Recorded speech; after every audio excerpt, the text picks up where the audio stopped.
That's the moment truth stopped being just a word.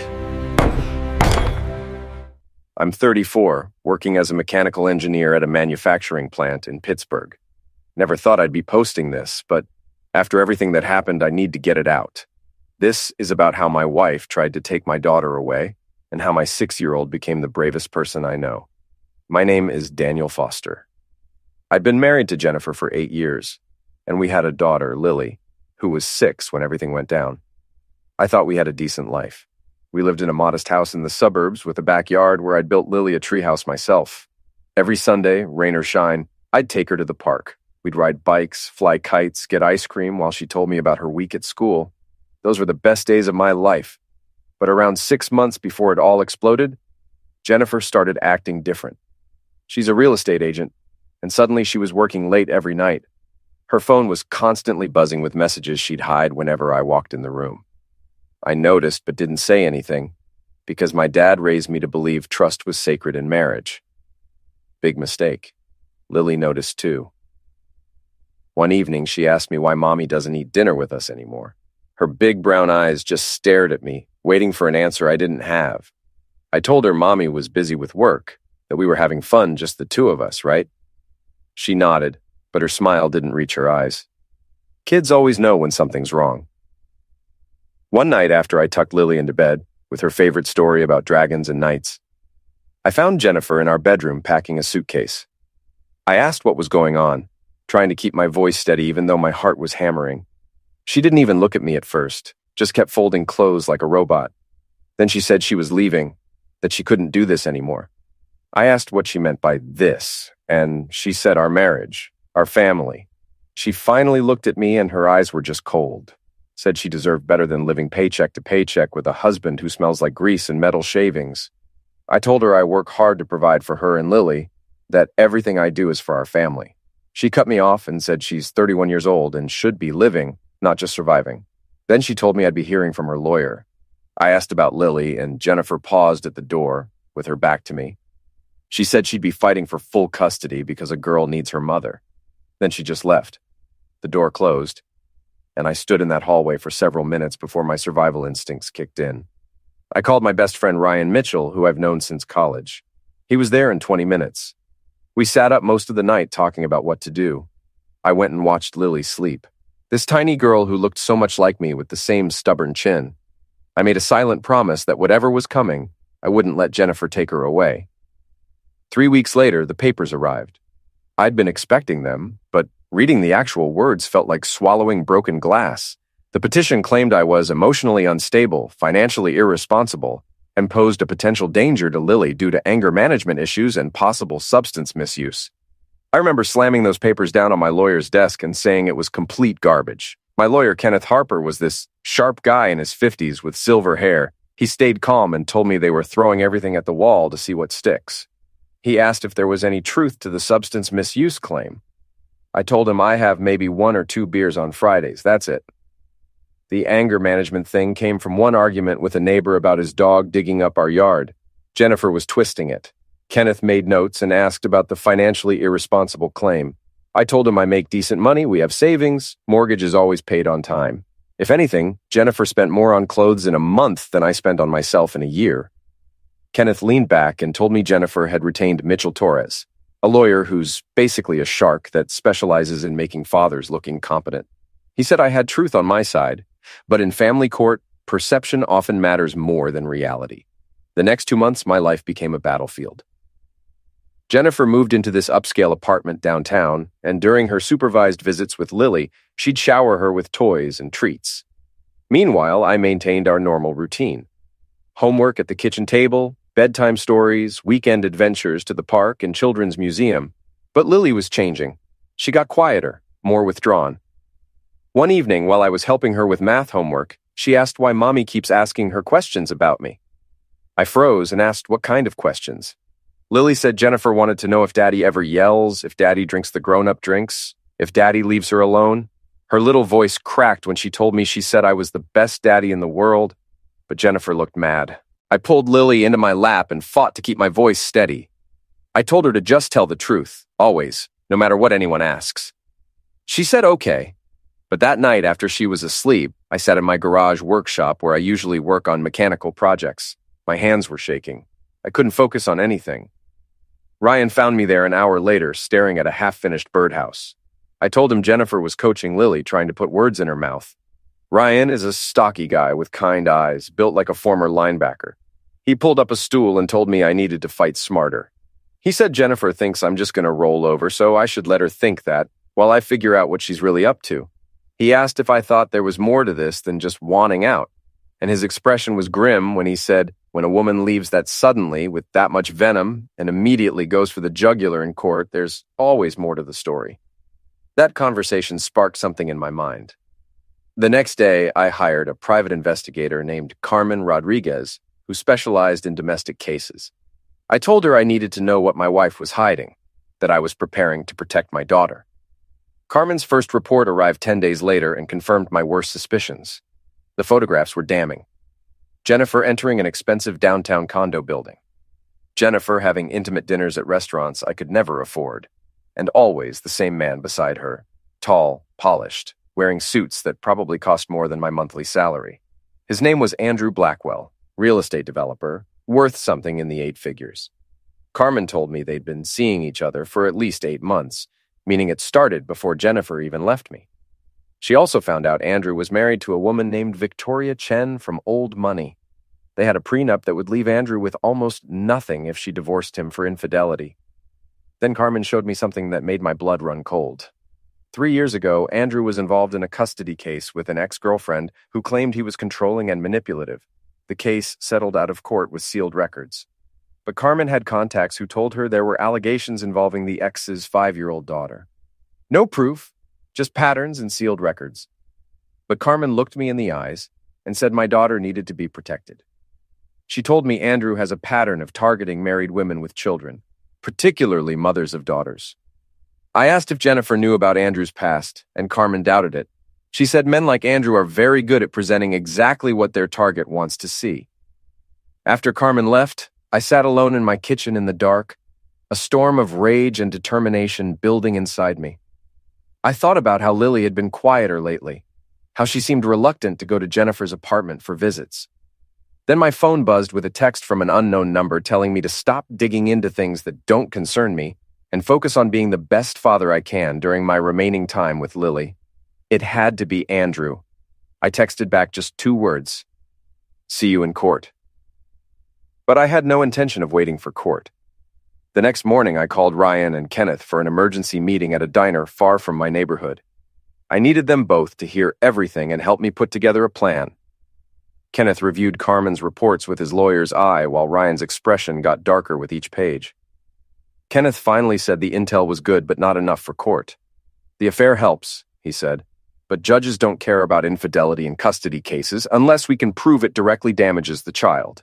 Andrew's past with sealed records won't fly. I said then, we make them unseal the records. Kenneth said that could take months or years. Ryan leaned forward and asked, what if we don't go through official channels? Kenneth's eyes narrowed, and he said he couldn't be part of the conversation if we were suggesting something illegal. I told him to step outside for 5 minutes because I wasn't losing my daughter to these people. Kenneth stood up, conflicted, then sighed and said 5 minutes, and he was never there. He walked outside. I pulled out my tablet and told Ryan that Andrew thinks he's untouchable because he's rich and connected, but everyone has pressure points. I explained about Andrew's wife Victoria and the prenup. If she finds out about Jennifer, Andrew loses everything. People who are desperate make mistakes. Here's where I did something that probably crossed legal lines. Lily has a tablet I gave her for educational games, but it also has a recording function. Jennifer doesn't know I can access the cloud backup. I told Ryan I'd been listening to their visits, and 3 days ago, I heard something interesting. Jennifer was on the phone with Andrew while Lily was in the next room, pushing him to leave Victoria, telling him they could be a family. I played the audio for Ryan. Andrew's voice was smooth and condescending, saying they needed to secure custody first, then he'd handle Victoria. He said Lily was sweet, and he thought she'd adjust well to having a real father figure. Ryan looked sick. Then I played more audio. Lily's small voice talking to Jennifer, saying she doesn't like Mr. Andrew, that he looks at her funny. Jennifer's response was dismissive, telling Lily not to be silly, that Andrew was going to be very important to them and she'd learn to appreciate him. Ryan's fists clenched. He said we needed to get this to child services, but I told him it wasn't enough yet. Looks at me funny isn't evidence, it's a child's feeling. But it told me everything I needed to know. Andrew wanted my daughter in his life, and Jennifer was so blinded by money and status that she was willing to hand Lily over to a hunter.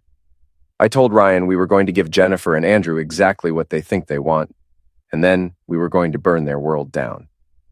I also found out Andrew had a business partner named Thomas Bennett, who suspected Andrew was stealing from their company. I arranged to meet Thomas and showed him evidence that Andrew was using company funds to pay for Jennifer's apartment and legal fees. Thomas was furious and agreed to audit Andrew's activities, which would expose his financial improprieties. Meanwhile, I had Ryan create a fake social media account that started following Victoria and her society friends, dropping subtle hints about Andrew's new girlfriend and her daughter. The pressure was mounting from all sides. I also did something else that was probably illegal, but I was past caring. I gave Lily her tablet back with a special app installed, one that would record video and audio when certain keywords were mentioned. I told her it was like a secret helper that would keep her safe. Within a week, the tablet captured gold. Andrew alone with Lily in Jennifer's apartment while Jennifer was showing a property. The video showed him talking to my 6-year-old in a tone that made my skin crawl. Nothing overtly criminal, but the grooming behaviors were unmistakable. Excessive physical affection, inappropriate comments about Lily becoming a beautiful young woman, attempts to create secrets between them. I showed the footage to Kenneth. His face went pale. He said it was explosive, but possibly inadmissible because I recorded without consent in a private residence. I told him I didn't care about admissible, I cared about protecting Lily. He said if we used it wrong, Jennifer's lawyer would have it thrown out and paint me as paranoid. So we decided not to use it in court directly. We'd use it as leverage. The preliminary custody hearing was brutal. Jennifer played the concerned mother perfectly. She wore a conservative dress with pearls, makeup perfect, the picture of worried motherhood. She testified about being scared of my temper, worried about Lily being unsupervised, concerned about my unstable work schedule. It was a masterclass in manipulation, tears welling up on cue. When it was my turn, I spoke clearly and calmly about my daily routine with Lily, my involvement in her life, my commitment to her well-being. I presented pay stubs showing stable income, bank statements showing responsible finances, testimonials from teachers and neighbors. During cross-examination, Jennifer's lawyer tried to make me look bad by pointing out I work 10-hour days sometimes. I corrected him that I work standard 40-hour weeks with occasional overtime. He asked who watches Lily during my long hours, trying to suggest strangers were raising my daughter. I explained she's in school during the day and goes to an accredited after-school program until I pick her up at 5:30. He tried to twist it, but Kenneth objected successfully. The judge ruled temporary joint custody. Jennifer got Lily Monday through Wednesday, I got Thursday through Sunday. It wasn't a loss, but it wasn't a win either. The real battle would be in 60 days at the comprehensive hearing. Over the next few weeks, my plan came together. Carmen's surveillance captured Andrew and Jennifer at multiple locations, but more importantly, she recorded conversations. Andrew reassuring Jennifer that once custody was secured, they'd be one big, happy family. Jennifer discussing how she'd limit my visitation to the bare minimum. Andrew mentioning his connections in family court who could expedite things. Thomas Bennett began his public audit of Andrew's business dealings, making sure word spread through Pittsburgh's business community. Andrew started feeling cornered and making mistakes. He got sloppy with his movements and phone calls. Carmen captured him meeting with a private investigator Andrew had hired to dig up dirt on me. But I was clean. The worst his investigator could find was a speeding ticket from 3 years ago. At Lily's school, I became more visible. I volunteered for field trips, attended PTA meetings, made sure teachers saw how engaged I was, and how Lily lit up when she saw me. In contrast, Jennifer missed parent-teacher conferences, was late for pickups, and when she did show up, she was distracted by her phone texting Andrew. I documented everything. 2 weeks before the comprehensive custody hearing, Victoria filed for divorce. The society pages exploded with the news, and with it came revelations about Andrew's affair with a younger woman with a child. Jennifer's name wasn't mentioned, but everyone in their social circle knew. Jennifer called me in a panic, screaming that it was my fault. I told her calmly I didn't know what she was talking about, but I hoped she'd enjoyed her time with Andrew because I suspected it was about to get very expensive for him. She called me names and said I'd been sabotaging them. I told her I'd been protecting our daughter from a hunter she was too blinded by money to see, then hung up. A few days later, I got an unexpected visitor. Victoria showed up at my door late one evening after Lily was asleep. She was elegant, even in distress, her designer clothes barely concealing the rage in her eyes. She said she wanted to know everything about her husband and my wife. I made a decision and showed her everything. The photos, the recordings, the documentation of Andrew's sealed case. Victoria's face went from pale to furious to determined. She told me Andrew had been using her family's money and reputation to fund his sick fantasies. She said no more. Victoria stood up and extended her hand, telling me she was going to take everything from Andrew in their divorce. But more than that, she was going to make sure everyone knows exactly what kind of man he is. She smiled, and it wasn't kind. Her family had deep connections in Pittsburgh, she said. University boards, hospital boards, charitable organizations. By the time she was done, Andrew wouldn't be able to show his face in the city. And if he'd been using company funds like I suggested, she knew several prosecutors who owed her family favors. The next day, Jennifer showed up at my door during my custody time, demanding to talk. I told her to keep her voice down because Lily was upstairs doing homework. Jennifer's carefully maintained facade was cracking. Her makeup couldn't hide the stress and sleepless nights. She said Andrew was leaving, cutting her off, said she was too much liability now that his wife knew. I told her that's what happens when you hitch your wagon to a coward. She pointed at me and said it was my fault that I turned his wife against him. I said Andrew's own actions did that. I just made sure the truth came to light. She said she was still going to win custody because she's Lily's mother. I told her she was a stranger playing dress-up as a mother, that she chose money over her daughter, brought a hunter into her life, coached Lily to lie about me, and did she really think a judge wouldn't see through her? She insisted Andrew never hurt Lily. I said only because I didn't give him the chance, but the intent was there, and I had proof. She asked if I was bluffing. I said, guess you'll find out in court, then opened the door and told her to get out. 3 days before the hearing, Jennifer tried to pick Lily up from school outside her custody time. The school, which I'd pre-warned about potential issues, refused to release Lily and called me. I arrived to find Jennifer arguing with the principal, her composure completely shattered. She was saying Lily was her daughter and she had a right to see her. The principal firmly told Jennifer she had scheduled custody times, and this wasn't one of them. She'd have to leave school property, or they'd call the police. Jennifer's eyes found mine, and she screamed that I'd done this to her, turned everyone against her. I said calmly, in front of the principal and secretary, that she did this to herself. Then I added that Lily told me she's uncomfortable during visits, that Andrew makes her feel unsafe, and as her father, I had a duty to report that. Jennifer lunged toward me, but the principal stepped between us and told her to leave now, or she'd call the police. Jennifer fled. The principal looked at me with new understanding and suggested I document the incident. I thanked her for her concern. That evening, I sat with Lily at the kitchen table. She'd been quiet since the school incident, picking at her dinner. I told her gently that the judge was going to talk to her soon about where she wanted to live and who she felt safe with. Lily's eyes filled with tears. She said she didn't want to hurt Mommy's feelings. My heart broke for my daughter caught in this adult war. I told her the most important thing was that she was safe and happy. Sometimes the truth hurts people's feelings, but telling the truth is always the right thing to do.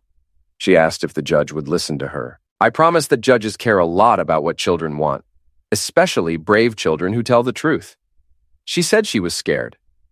I pulled her into my lap like when she was a toddler and promised that no matter what happened, I would always fight to keep her safe. Kenneth and I carefully prepared Lily for court, never coaching her on what to say, only preparing her for the setting and the importance of truth.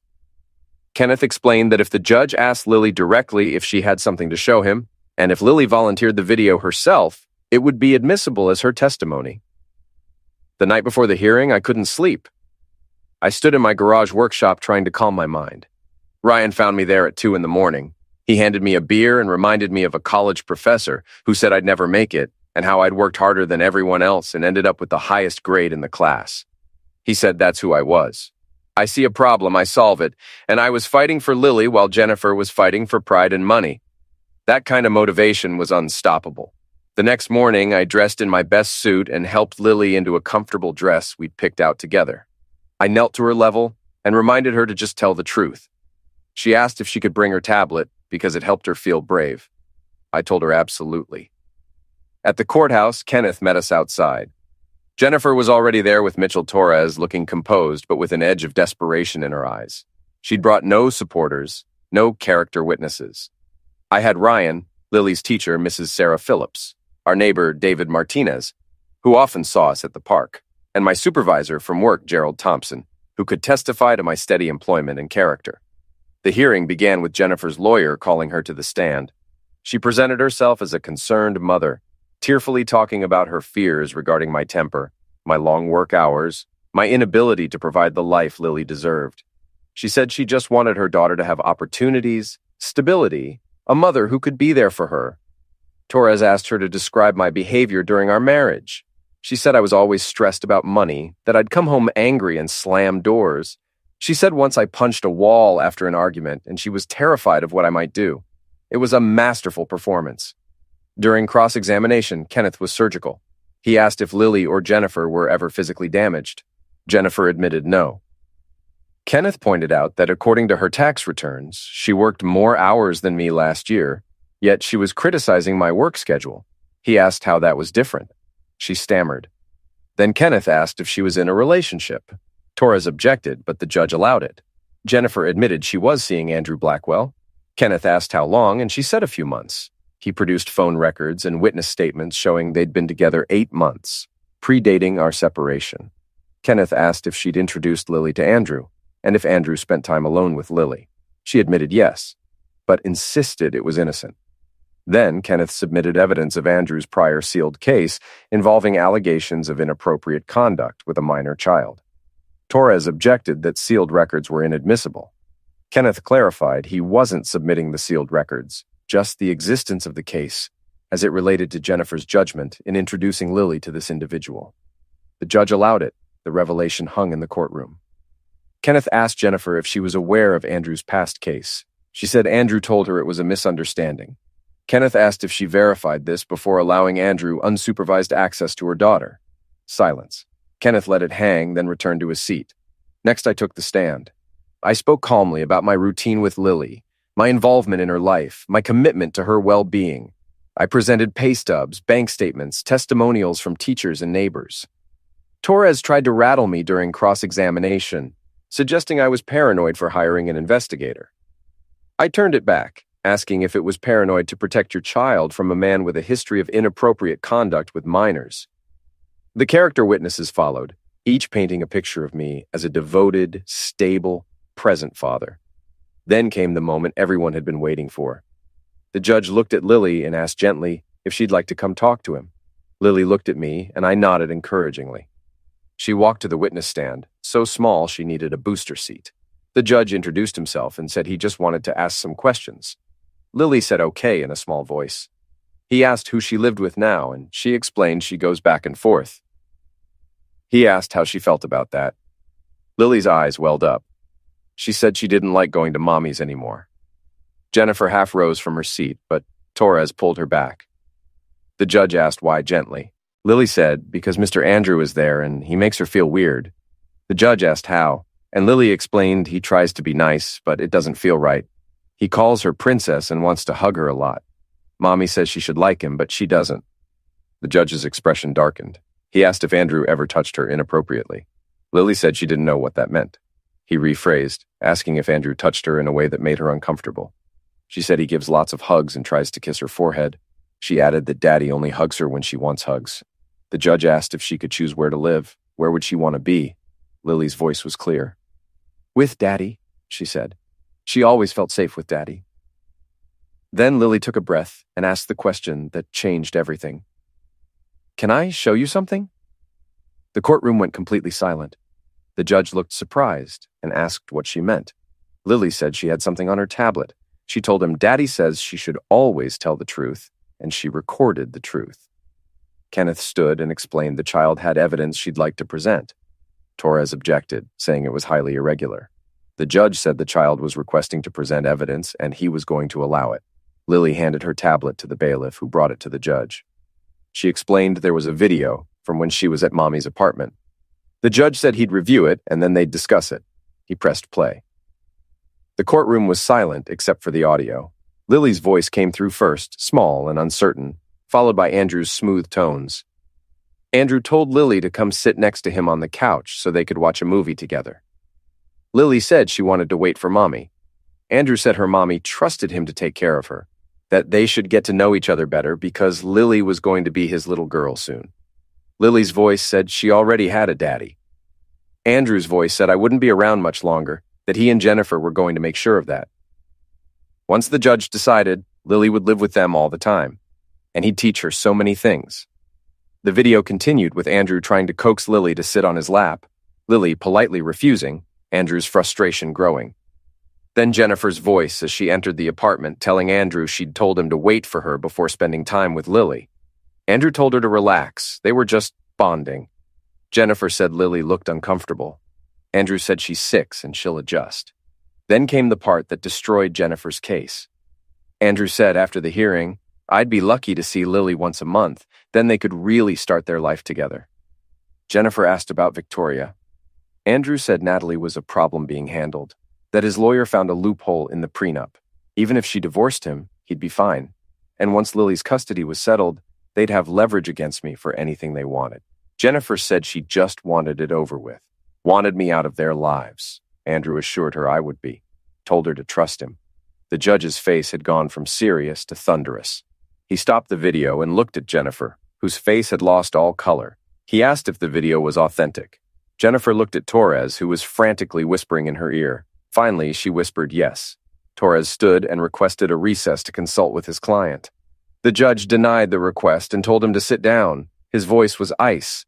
He thanked Lily for being so brave and told her she could go sit with her daddy now. Lily ran to me and I held her tight, tears streaming down my face. The judge continued, saying in his 23 years on the bench, he'd never seen such a clear case of parental manipulation and poor judgment.